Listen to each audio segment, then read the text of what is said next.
खड्गं चक्रगदेषु चापपरिगा शूलं भुशुण्डीं शिरा शङ्कां सन्दधतीं करस्त्रिनयनां सर्वांगभूषावृताम्। मैं तो डेली सुबह में 4:30 बजे जाता हूँ और स्नान करके हम आते हैं। सर्वप्रथम तो पहले माँ गंगा का अभिवादन करना चाहिए, नीति करनी चाहिए और मन स्तुति करके उनका मन से पूजन करना चाहिए, मन में ही श्रद्धा भाव से फिर उनमें प्रवेश करना चाहिए। गुप्त नवरात्रि उसी में हम लोग आने का सौभाग्य बहुत वो प्राप्त हो रहा है।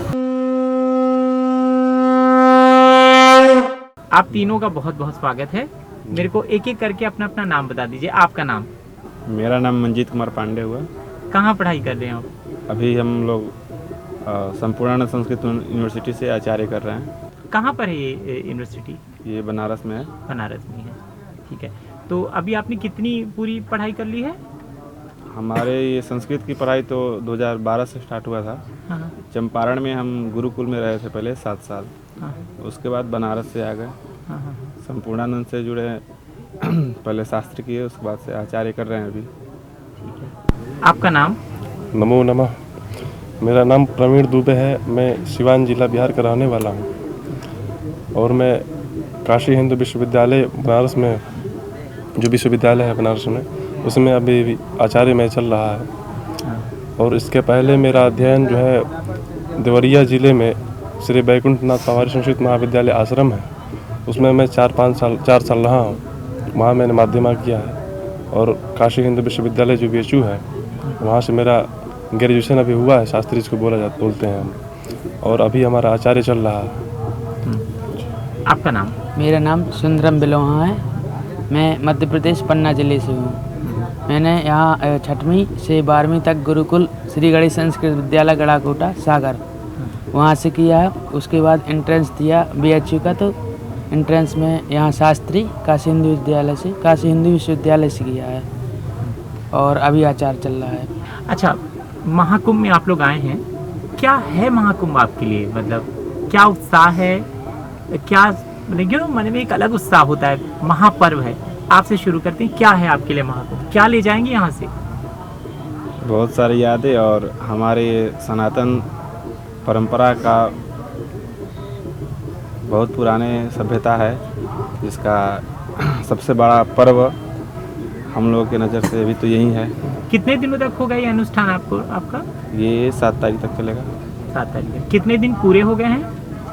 ये हम लोग का गुप्त नवरात्रि अभी चल रहा है, उसी में चल रहा है। अच्छा, आज 5वां दिन है, चौथा दिन है? चौथा दिन। चौथा दिन है। आप बताइए, आपके लिए क्या है महाकुंभ? महाकुंभ जो है कई वर्षों बाद जो है आता है महाकुंभ।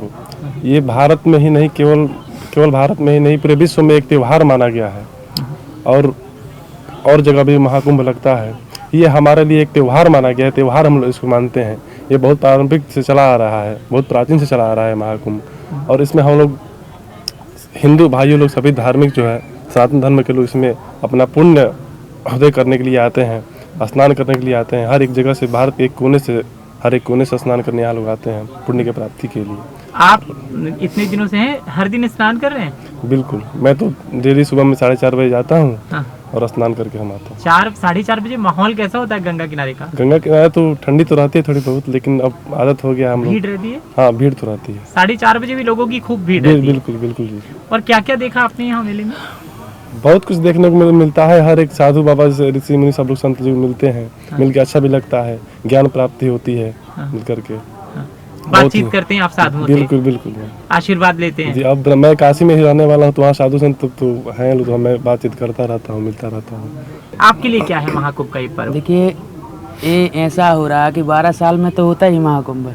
इस बार बहुत स्पेशल महाकुंभ है, क्योंकि 144 साल बाद योग ऐसा बना। व्यक्तियों को आपको देखने को मिला ही होगा, कितना भरपूर उत्साह से यहाँ व्यक्ति आ रहे हैं।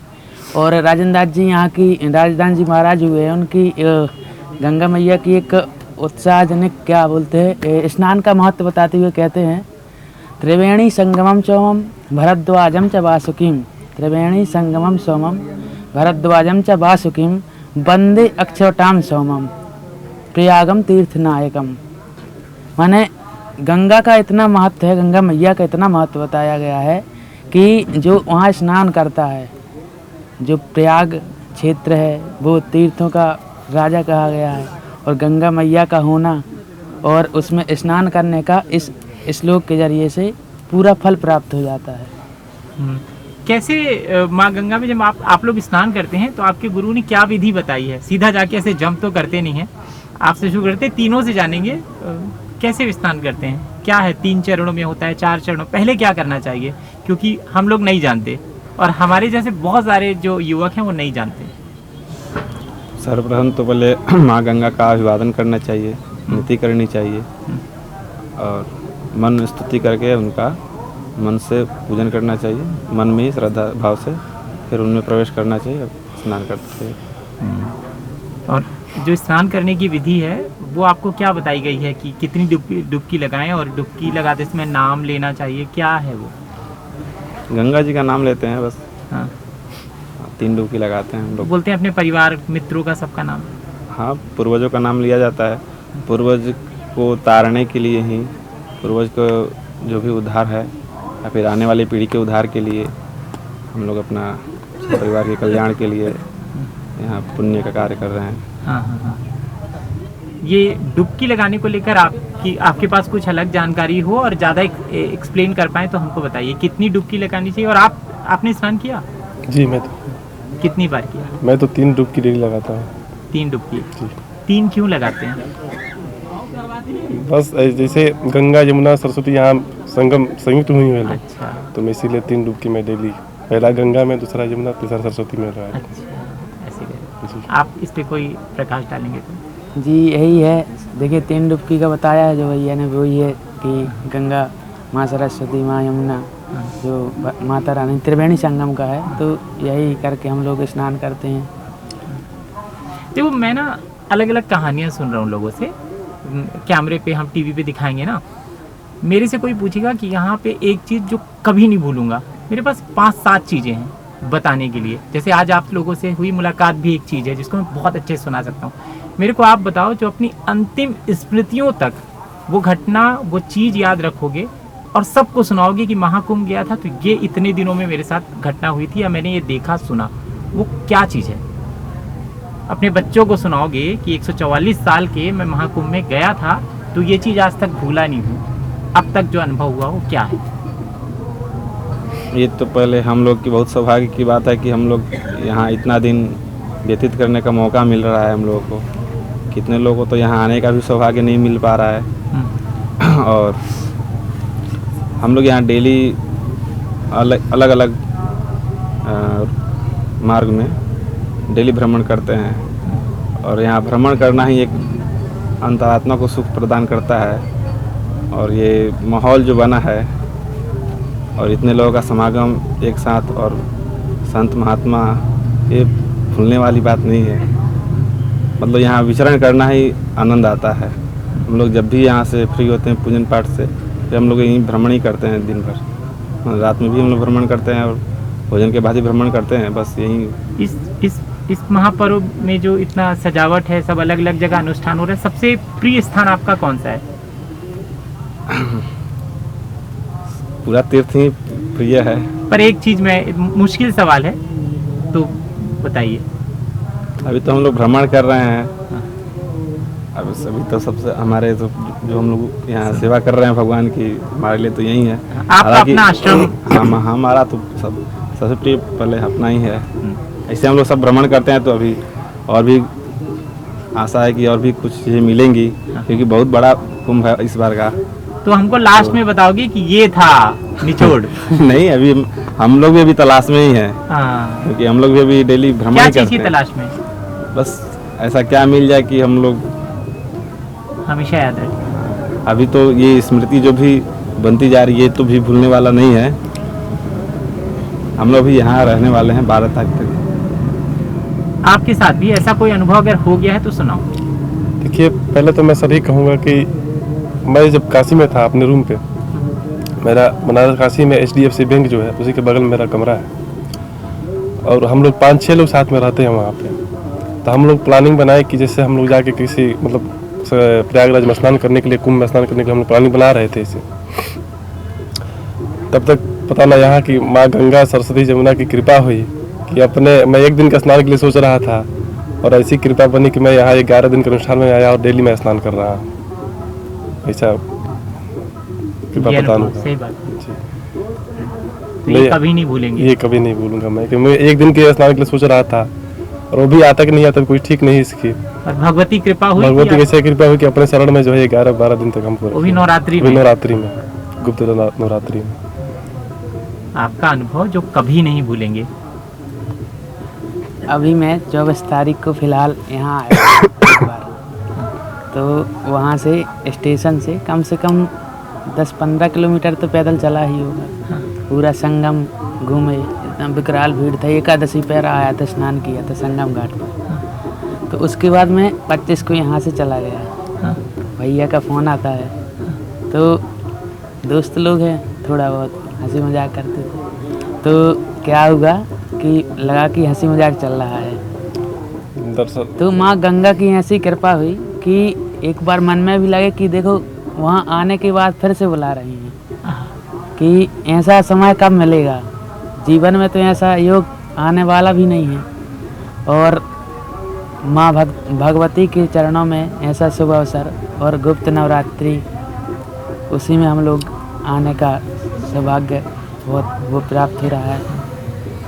देखिए, अवसर गुप्त नवरात्रि का है, तो पहले माता के दुर्गा सप्तशती, क्योंकि आप चंडी पाठ कर रहे हैं यहाँ पे, तो उनके कुछ मंत्रों श्लोकों के साथ शुरू करते हैं, फिर हम सुनेंगे। वो तो आप खुद ही कह दीजिए कि हम सबसे पहले गुप्त नवरात्रि चल रही है, तो आपको सुनाएंगे ये दुर्गा सप्तशती के ये श्लोक। आप हम लोगों से माता जी का ध्यान सुन लीजिए। माँ काली, माँ लक्ष्मी, माँ सरस्वती का ध्यान हम लोग दे रहे हैं। खड्गं चक्रगदेषु चापपरिगा शूलं भुशुण्डीं शिरा शङ्कां सन्दधतीं करस्त्रिनयनां सर्वाङ्गभूषावृताम् नीलास्माद्युतिमास्य पाददशकां सेवे महाकालिकां यामास्तौ स्वपिते हरौ कमलजो हन्तुं मधुं कैटभम् अक्षस्रगपरशृङ्गदेषु कुलिसां पद्मं धनुष्कुण्डिकां दण्डां शक्तिमसिं च चर्मजलजां घण्टासुराभाजनं शूलं पाशसुदर्शने च दधतीं हस्तै प्रसन्नाननां सेवे शैरभमर्दिनीमिह लक्ष्मीं सरोजस्थितां घण्टाशूलहलानि शङ्खमुसले चक्रं धनुषायकम् हस्ताब्जैर्दधतीं घनान्तविलस शीतांशुतुल्यप्रभां गौरीदेहसमुद्भवां त्रिजगताम् आधारभूतां महाम् ऊर्वामात्र सरस्वतीमनुभजे शुम्भादिदैत्यार्दिनी। बहुत ही सुंदर, बहुत ही एक लय में आप लोगों ने सुना है। अब पुरुष सूक्त सुनाएंगे जो आप कह रहे हैं। कि रुद्री? पुरुष रुद्री के अंदर ही पुरुष सूक्त और रुद्र सूक्त आते हैं। ठीक है। ओम हरि श्री ओम। वेद पुरुषाय हरि नमः, नमः। श्री सरस्वत्यै नमः, श्री गणेशाय नमः। हरि ओम सहस्रशीरेखा पुरुषः सहस्राक्षः सहस्रपात शभूमिगो सर्वस्पृतवाद्यतिष्ठदशाङ्गुलम् पुरुष एवेदगो सर्वं जगद्भूतं यच्च भाव्यम् उतामृतत्वशेषानो यदन्नेनातिरोहति एतावानस्य महिमातो जायाश्च पुरुषः पादोषविषवा भूतानि त्रिपादस्यामृतं दिवि त्रिपादोर्ध्व उदयत्पुरुषः पादोष्येह भवत् पुनः ततो विखवं विक्रामत्सासनानशने अभि ततो विराडजायत विराजो अधिपुरुषः सजातो अत्यर्च्यत पश्चात् भूमिमतो पुरः तस्माद्दिव्यात् सर्वभूतः संवृतं परिषदाज्यम् पशुस्तांश्चकरे वायुव्यानारण्या ग्राम्याश्च ये तस्माद्दिव्यात् सर्वभूतरिचः सामानि जगनीरे छन्दाग्ंसे जगनीरे तस्माद्यजस्तस्माद्वजायत तस्माद्दशवा अजायन्त ये केचोभयादतः गावो ह जगनीरे तस्माज्जाता अजावयः तं जयम्बर्हि परोक्षं पुरुषं जातमग्रतः तेन देवा अयजन्त साध्यारिखैश्च ये जतपुरुषं व्यददुः कतिधा व्यकल्पयन्नामुखं किमस्यासीत् किं बाहु किमूरुपादा उच्येते ब्राह्मणोऽस्य मुखमासीत् बाहुराजन्यः कृतः ऊरु तदस्य जतवैश्यः पृथिव्याङ्गुशूद्रो अजायत चन्द्रमा मनसो जातश्चक्षुः सूर्यो अजायत श्रोत्राद्वायुश्च प्राणश्च मुखादग्निरजायत नाभ्या आसीदन्तरिक्षगुं शेषणोर्द्यौः समवर्तत पृथिव्यां भूमिर्दिशः श्रोत्रान् तथा लोकान् अकल्पयन् यत्पुरुषेण हविषा देवाज्ञमतन्वत वसन्तु स्यासीदद्यं ग्रीक्म इदमः शरद्धविः सप्तास्यासन् परिध स्त्रीः सप्तसमिधः कृताः देवादिव्यं तन्वाना अवदनन् पुरुषं पशुम् यज्ञेनायजन्त देवास्तानि धर्माणि प्रथमान्यासन् ते हनाकं महिमानः सजन्त पूर्वे साध्याः सन्ति देवाः। इस सूक्त में हमारे भगवान नारायण का सब स्मरण किया गया है, मतलब वर्णन किया गया है इस सूक्त में। इसको विष्णु सूक्त भी बोला जाता है। विष्णु सूक्त, पुरुष सूक्त जी हो गया ना? जी चलिए, और कुछ कहना है किसी को मन में कोई बात? नहीं, कोई नहीं। बहुत अच्छा आप लोगों का इंटरव्यू था, बहुत सुंदर।